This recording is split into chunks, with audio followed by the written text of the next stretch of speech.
Hello and welcome to In Depth. I'm Tina Jha. The Human Genome Project was initiated in the early 1990s to determine the DNA sequence of the entire human genome. Essentially, the genome is the entire genetic material of that particular organism. Each body cell has a copy of our entire genome. In its early days, the publicly funded project met with a lot of skepticism. But over the years, it not only ushered in a new era in medicine, but also triggered significant advances in the types of technology used to sequence DNA. Now, scientists are taking this step further. Their aim is to sequence the DNA of every known animal, plant, and fungus in the world. This international mission is called the Earth BioGenome Project. The 10-year-long project is expected to revolutionize understanding of biology and evolution, besides boosting conservation efforts and also protecting biodiversity. Today in In-Depth, let's consider the objectives of this international genome sequencing drive. We'll also trace the history of Human Genome Project and the ways in which it has helped scientists.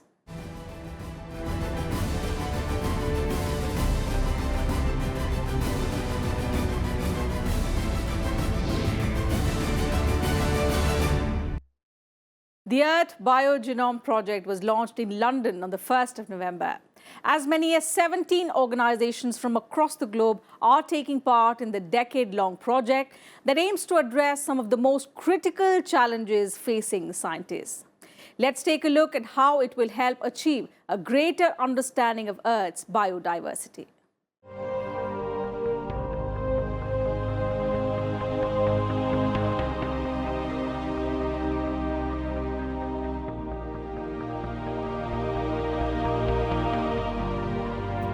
On November 1, 2018, scientists announced a new ambitious scientific mission. The project will involve mapping the entire genome of every known animal, plant, fungus, and protozoan on Earth. Called the Earth BioGenome Project, it will sequence the genetic code of all 1.5 million known species of complex life on Earth. The decade-long experiment is being described as the next moonshot for biology. The Human Genome Project, as it originally started, was an attempt to sequence the entire DNA in a human. This was done as a collaboration between American investigators and investigators in the UK. But this has now changed dramatically. From a research project, it has gone on to become something which benefits humans hugely. The reason this has happened is that a very large number of humans have had their genome sequenced, and genome sequencing costs, which were very, very large, the original genome sequencing project ran into $100 million or more. Now the cost of sequencing a single genome is very, very low. It is coming down to less than $1,000 now. So the whole idea of the project has changed from sequencing genomes to sequencing many genomes. The ambitious project has three main objectives. The first is to study fundamental science. The genomes will be inventory biological knowledge of life on the planet by reading the genetic code of every organism, made up of multiple cells with their DNA bound inside a nucleus. Till date, only about 3,300 of the 1.5 million known species have had their genome sequenced. The second aim is to protect endangered species from threats like climate change. Scientists want to understand the genetic code that underlines their adaptations to their environment. They believe the clues about how species adapt to environmental change could be hidden in their DNA code. The third goal is human welfare. Scientists say pinpointing the code for useful traits could reveal medicinal properties embedded in an organism's DNA, or ways to protect vital crop species from drought and disease. In short, the project will be a means to open up new avenues for treating infections, drugs for anti-aging, or even develop new approaches to addressing food shortage and for the development of innovative biomaterials. If successful in its goal, the EBP would revolutionize how biology and evolution are studied. Its completion would also give efforts towards the conservation of wildlife and biodiversity a massive boost. The BBC reports that as part of the project, Wellcome Sanger Institute, which played a major part in the Human Genome Project, has committed to sequencing the genomes of all 66,000 UK species. The estimated cost of the project is $4.7 billion, less than the price of the first human genome sequence, which was completed in 2003 at a cost equivalent to $5 billion. Besides the Wellcome Sanger Institute, the project will also draw manpower from across the globe. A team of Chinese researchers aims to sequence 10,000 plant species, and the Global Ant Genomes Alliance intends to contribute 200 ant genomes to the vast effort. This internationally inspired project will fuel all strands of biology and biotechnology with its findings. Scientists say the benefits could be incalculable and that we cannot even imagine what this would tell us. The BBC further quotes Professor Harris Lewin of the University of California, who chairs the project, as saying that the rapid decreases in biodiversity and the number of species on the brink of extinction underline the urgency of the project. He says the Earth BioGenome Project could be as transformational for biology as the Human Genome Project, which decoded the human genome between 1990 and 2003. All the data collated in the anticipated 10 years of the project will be stored in public domain databases and made freely available for research use. The total amount of data is expected to be on what is known as the exascale, which is more than all that accumulated by Twitter, YouTube, or astronomy. Bureau Report, Rajya Sabha TV. The ambitious project to read all the DNA in each of the world's known animal, plant and fungal species will span over 10 years. Let's understand the importance of this international initiative by biologists. The Earth BioGenome Project is an initiative that aims to sequence the DNA of all known eukaryotic species on Earth over the next 10 years. The benefits promise to be a complete transformation of the scientific understanding of life on Earth. It would also be a vital new resource for global innovations in medicine, agriculture, conservation, technology, and genomics. The project will involve identifying and sequencing the nearly 10 to 15 million unknown species of eukaryotes, most of which are single-cell organisms, insects, and small animals in the oceans. The central goal of the project is to understand the evolution and organization of life on our planet by sequencing and functionally annotating the genomes of 1.5 million known species of eukaryotes. Eukaryotes is a massive group that includes plants, animals, fungi, and other organisms whose cells have a nucleus that houses their chromosomal DNA. Till date, the genomes of less than 0.2% of eukaryotic species have been sequenced. The project also seeks to benefit human welfare, which means the working group also sees the project as being essential for developing new drugs for infectious and inherited diseases, as well as creating new biological synthetic fuels, biomaterials, as well as food sources. The project will also help to identify drugs to slow or reverse aging, generate new biomaterials, and also generate new approaches to feeding the world. The project also addresses several critical needs. One is the need for better conservation tools for endangered species and ecosystems, particularly those impacted by climate change. It will give us insight into the history and diversity of life and help us better understand how to conserve it. Now, the human genome sequencing is an effort to understand nature's engineering. What did nature do over evolutionary time to create us and all our diversity? Having understood nature's engineering, one of the consequences of that, which has come about in our attempt to understand nature's engineering, is today we have the ability to engineer nature. We can actually change DNA. We can change DNA in one organism and put it in another organism or put it in the same organism. Fundamentally, this has helped hugely in understanding how genes regulate development of various organisms. But why is this project so important to humanity? Scientists believe that by the end of the century, more than half of all species will vanish from the face of the earth, and with consequences to human life that are unknown but are potentially catastrophic. A professor from the University of California stressed that, for example, 3/4 of our global food supply depends on just 12 crop species. So we need to identify genetic sources of improved resistance, particularly to drought in the face of climate change, in order to protect our food supply. The mission, however, reaches well beyond food sources. Within the 1.5 million species are some very complex, tiny and overlooked organisms that could hold valuable secrets that scientists say we may not even have thought of yet.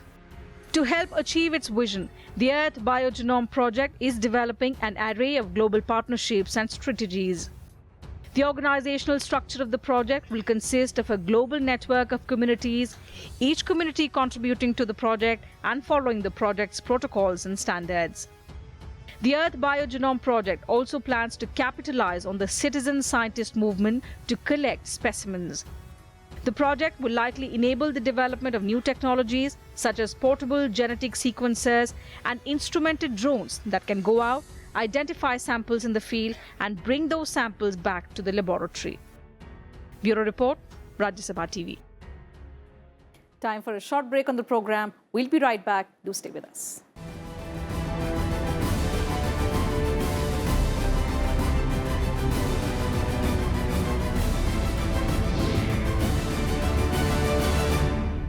Welcome back. You're watching In Depth. The history of modern genomics begins in the 1970s, but it was possible only due to important discoveries in the field by a small group of scientists over a period of years.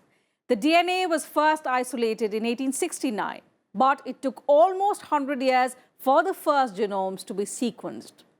Let's take a look at a brief history and timeline of genomics. In the fields of molecular biology and genetics, a genome is the genetic material of an organism consisting of DNA. It includes both the genes, the coding regions and the non-coding DNA, mitochondrial DNA and chloroplast DNA. Although DNA was first isolated in 1869, it was not until more than a century later that the first genomes were sequenced. In 1869, the Swiss physician and biologist Friedrich Mischer first isolated nuclein and associated proteins in the cell nucleus. Mischer published a paper in 1871 that identified the presence of nuclein, which is now referred to as DNA and forms the base of the genomics field. The term genome was created in 1920 by Hans Winkler, a professor of botany at the University of Hamburg in Germany, and the study of the genome is called genomics. In 1904, Walter Sutton and Theodore Boveri proposed the chromosome theory of heredity, which identifies chromosomes as the carriers of genetic material. In 1910, German biochemist Albert Gsell discovered 5 nucleotide bases, which are adenine, cytosine, guanine, thymine, and uracil. Almost 40 years later, Erwin Chargaff developed the understanding of these 5 nucleotide bases and discovered that there were always equal amounts of thymine and adenine or cytosine and guanine in DNA samples. In 1952, American geneticists Alfred Hershey and Martha Chase helped to confirm that DNA is genetic material. With a series of experiments, they demonstrated that DNA is responsible for carrying genetic traits that may be inherited. But the greatest breakthrough in genomics came in 1953 when molecular biologists James Watson and Francis Crick discovered the double helix structure of the DNA, which allowed determination of the DNA replication, gene expression, and protein synthesis. In 1961, Marshall Nirenberg and Hargobind Khurana led the research team that identified what is now known as the codon of DNA. In 1977, the first genome was sequenced by Frederick Sanger. Sanger and his team also created techniques for sequencing, data storage, genome mapping, and other methodologies, which still play an important role in genomics. In 1983, James Guzella identified the location of the gene associated with causing Huntington's disease.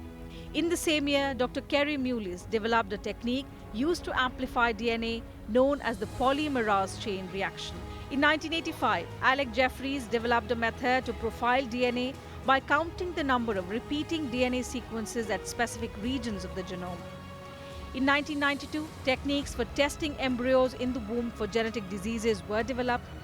In 1995, the first bacterium genome sequence, Haemophilus influenza, was completed. And 1 year later, the first cloned animal, Dolly the sheep, was born at the Roslin Institute in Scotland. The Human Genome Project was launched in 1990 with the aim to sequence all 3 billion letters of a human genome. Chromosome 22 was the first chromosome to be sequenced as a part of this project in 1999. The project was completed in 2003 and confirmed that humans have 20,000 to 25,000 genes. In 2007, there was a breakthrough in the technology used to sequence DNA, which led to a 70-fold increase in the output of DNA sequencing in 1 year. This led to the launch of the 1000 Genes Project in 2008, which aimed to sequence the genomes of a larger population group of 2,500. And now the Earth BioGenome Project aims to sequence and catalogue the genomes of all of Earth's biodiversity over a period of 10 years. Today, we have complete sequences for more than 2,700 viruses, over 1,000 bacteria and archaea, and 36 eukaryotes, with the new ones being sequenced virtually on a daily basis. Bureau Report, Rajya Sabha TV. Genetic discrimination occurs if people are treated unfairly because of differences in their DNA that increase their chances of getting a certain disease. For example, a health insurer might refuse to give coverage to a woman who has a DNA difference that raises her odds of getting breast cancer.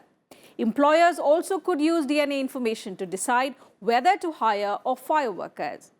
In such a scenario, it is important to understand what is the potential threat from genomic research and what are the likely safeguards.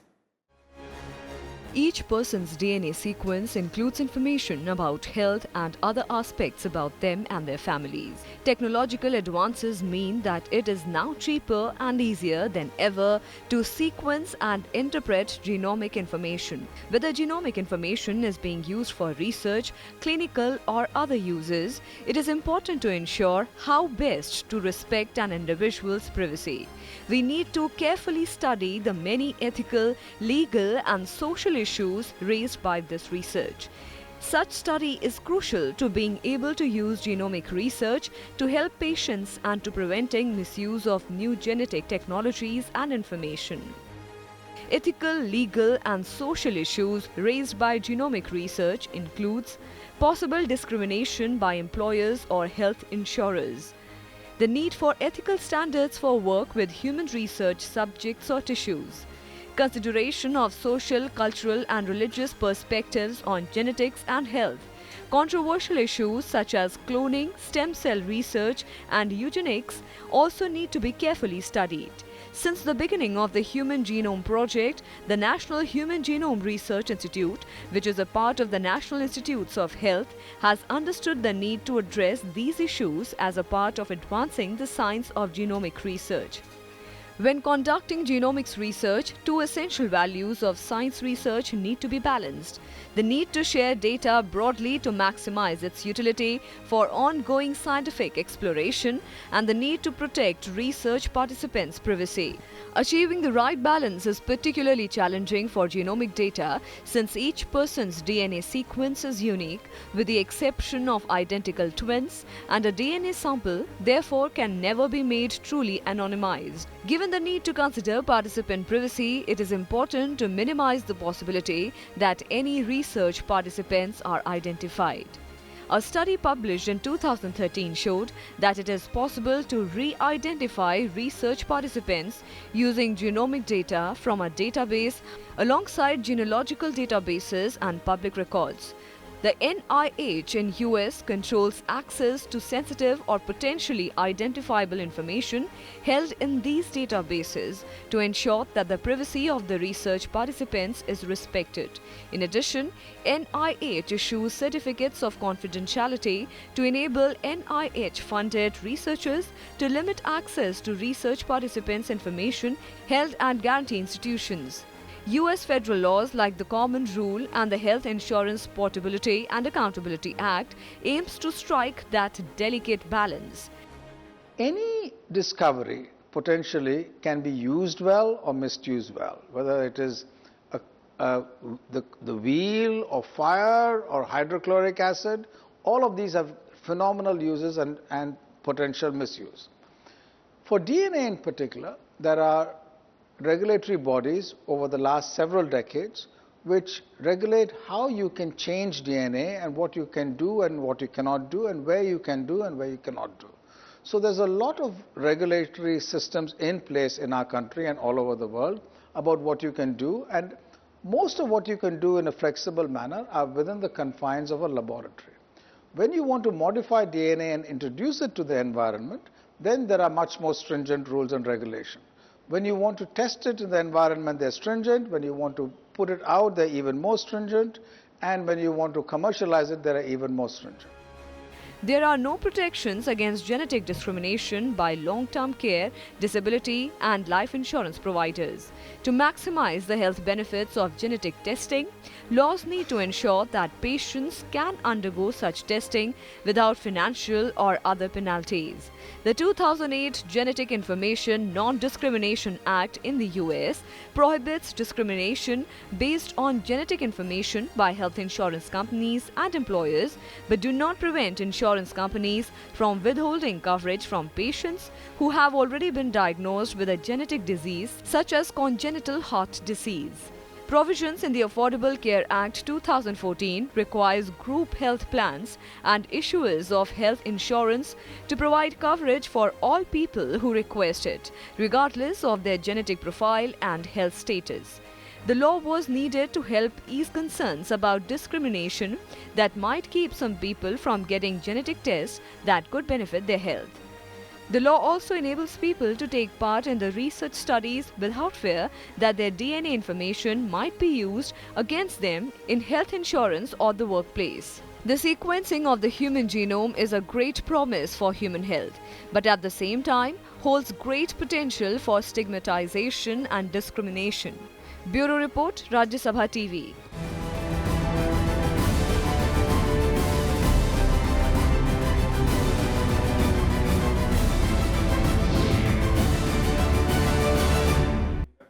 And that's it from us in today's edition of In Depth. You can also watch our episodes online on YouTube and Twitter and get back to us with your feedback and suggestions. Thanks for your time.